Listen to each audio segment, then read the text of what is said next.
Kids these days.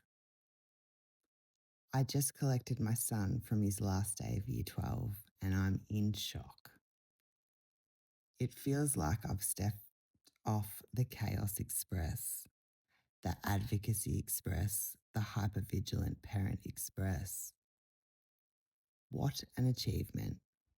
I couldn't tell you how many tears there have been, how many sleepless nights, how many times I stood shaking with fear, doing whatever it took to protect him from violence, from ignorance, from teachers who should never have been near vulnerable children, from highly educated professionals with impressive titles and absolutely no understanding of how different brains work.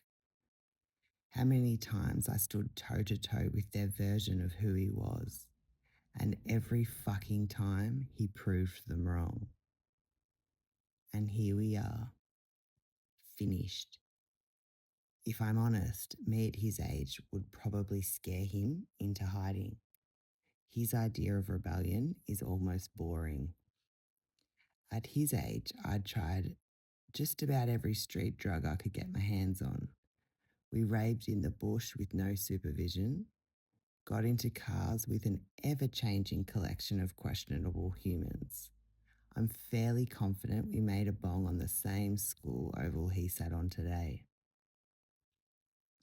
We spent our childhoods collecting rocks, exploring rivers, lighting fires, chasing adrenaline, and making decisions that should have statistically ended much worse than they did.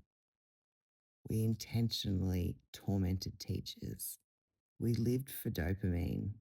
And if I'm honest, part of me still misses that hit. So what's the difference? It's not that kids today are softer. It's not that they have it easier.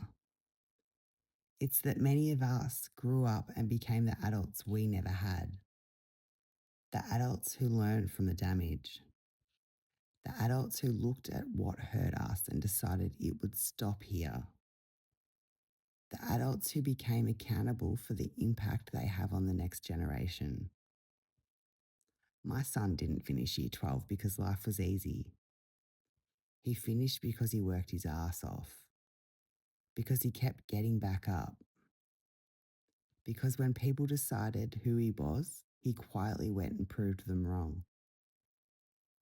And because somewhere along the way, despite all the chaos, enough adults chose to do better than what was modelled to us. Today isn't just his achievement. It's a reminder that every generation gets the chance to hand over something better than what they received. And this one might just be doing exactly that.